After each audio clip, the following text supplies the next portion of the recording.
What's up everybody, Cody McCarty here with Explore Travel Capture, and today we are going to be talking about lenses, and more importantly, which lenses you should buy. Now there are a couple questions you should be asking yourself before you purchase any lens, like what do you want to shoot and what's your budget? Asking yourself these questions is important because lenses are arguably your biggest and most important investment when it comes to photography and filmmaking. Once you have a good idea of what it is that you want to shoot and how much you're willing to spend, you are ready to buy a lens. Now you may get overwhelmed by all the different options for lenses that you can buy, so let's just quickly go over lens basics. Starting with focal length.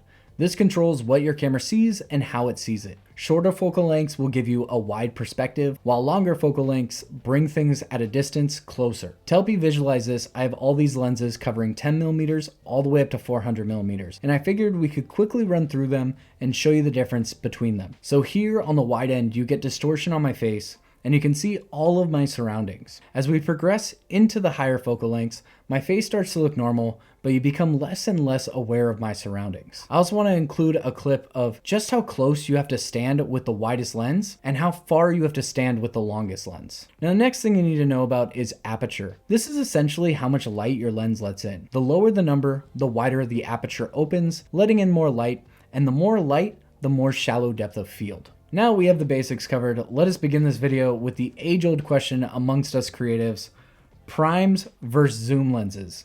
Which is best? Now beginners often think, why would anyone buy a lens that doesn't zoom?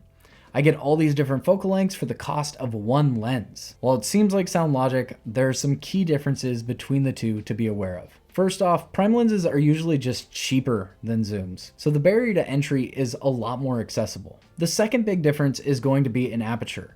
Most prime lenses will have a much faster aperture than zoom lenses, which, as we mentioned earlier, lets in more light and produces greater shallow depth of field. What you'll typically see in a more affordable zoom lens is apertures of f4 or higher, and then when you start to get to professional zooms, they'll be around f2.8, and there's a dramatic difference in depth of field between these two apertures, but when you compare either to a nice 1.4 aperture prime lens, the prime lens just decimates that background, making it no question as to what the viewer should be focused on. The advantage these prime lenses have is being a fixed focal length, and it means you are not dramatically moving glass inside of it. This allows manufacturers to create higher quality optics overall. This is also why zoom lenses sometimes are not as sharp or suffer maybe from more distortion than their prime counterparts. Now, modern professional zoom lenses have come a long way, and usually the difference in image quality is minor, but it does come at a significant cost, usually double the cost of a solid prime lens. Now, the biggest advantage to a zoom lens is,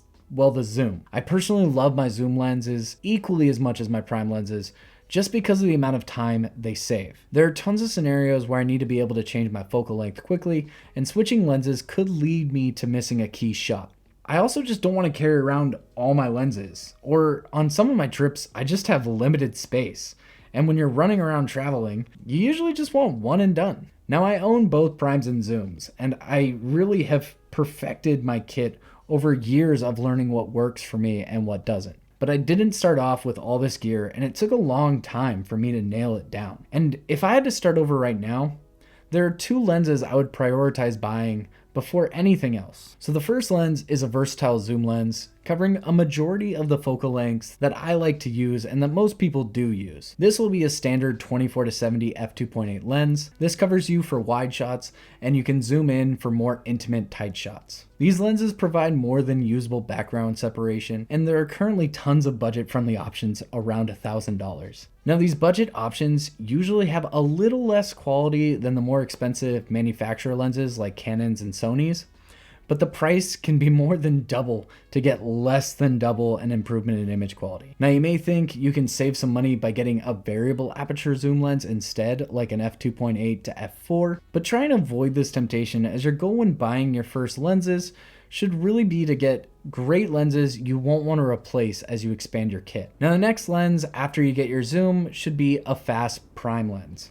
I typically recommend two, either a 35 1.8 or a 50 1.8. If you've already gotten your 24-70, Think about what focal length you use the most before deciding. But these fast aperture primes are what's going to give you that beautiful background separation that your standard 24-70 just won't be able to produce. I do need to give you a little disclaimer. I shoot full frame, and when I'm talking about these focal lengths, I am talking in full frame terms. But if you're shooting on a crop sensor camera like an APS-C camera, you're looking for something like an 18 to 50 millimeter lens for your zoom, and something like a 23mm prime or a 33mm prime. Now, even though I recommend these lenses for starting out, there are specific styles of shooting where you may need to customize your kit with more niche lenses. Like when vlogging, I utilize this ultra wide lens because I want to be able to shoot and show everything in my image. This is what this shot looks like, shows everything, and I barely have my arm extended. So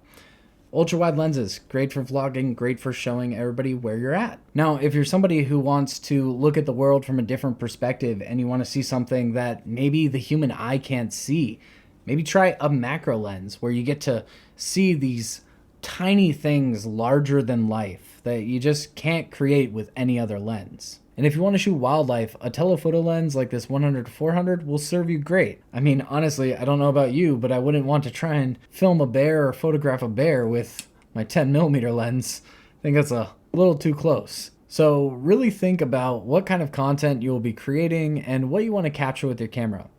It takes a long time to nail down exactly what works for your content. Usually, I find that 3 solid lenses is all a professional photographer or filmmaker really needs. Now, I hope this points you in the right direction, but at the end of the day, it's up to you guys to figure out what it is you want to capture.